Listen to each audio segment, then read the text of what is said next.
الطلبة بقى عندهم قلة تركيز وفرط حركة وكمان تحصيل دراسي ضعيف جدا، وبما اننا في موسم الامتحانات وحضرتك بصراحة قلت لي جملة يعني انا مش عارفة انساها، قلت لي ابنك لو هو شقي زيادة عن اللزوم انت ما قصرتيش في تربيته، انت قصرتي في تغذيته. بتقصدي ايه بالموضوع ده؟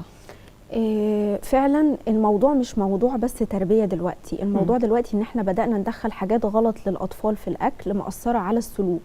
وده اللي معظم الأمهات مش فاهماه. يعني لما الطفل يبقى عنده فرط حركة أو مش عارف يركز، هي مفكرة ان ده في مشكلة في تربيتها ليه او كده، وبتبتدي تزعق له. انا لما ندخل مكان تبقى هادي، ما تعملش دوشة، تقليل الأدب، انت مش متربي كويس. بالظبط كده. فالموضوع برضو داخل فيه شوية موضوع الأكل والسناكس والحاجات اللي بنجيبها لهم من بره، لأن الحاجات دي ما نستهونش بيها ان هي فعلا فيها مواد بتأثر على البرين بتاع الطفل. مواد الحافظة يعني طبعا مواد حافظة. وفي معظم الشيبس والنودلز بقى، من غير ما نقول اسامي بقى وكده، شعرية سريعة التحضير والمقرمشات والحاجات اللي بتتباع في السوبر ماركت والسناكس.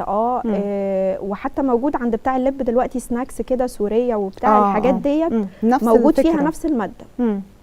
المادة دي الاسم العلمي بتاعها غلوتومات أحادي الصوديوم. المادة دي طبعا بتأثر على البرين بتاع الطفل، بتأثر على البرين بتاعنا احنا كمان أكيد. بس ده بيظهر في الطفل في صورة فرط حركة، في صورة ان هو مش بيستوعب قوي وهو بيذاكر، مش عارف يحفظ. تيجي تسمعي له تلاقي المستوى مش قد كده. تخشي مكان تلاقيه مش طبيعي. يعني المفروض الطفل يبقى هادي وبيتعرف على المكان، لا تلاقيه داخل عمال يتشاقى مش مظبوط كده، واحنا بنبقى فاكرين ان هو يعني مش متربي كويس، واحنا اللي ظالمينه بالاكل اللي احنا بناكله عليه ونزعق. لا احنا برضو الطريقه بتاعتنا غلط طبعا في الاكل.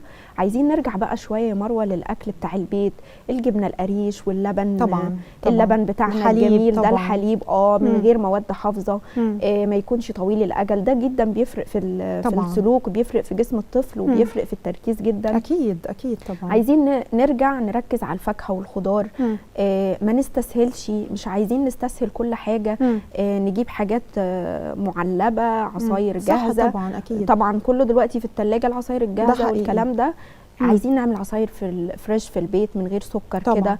الطفل يتعود على الحاجات دي، ونبتدي نقلل شويه الحاجات اللي من بره، لان الحاجات دي فعلا بتاثر على سلوك الطفل جدا. ده حقيقي طبعا.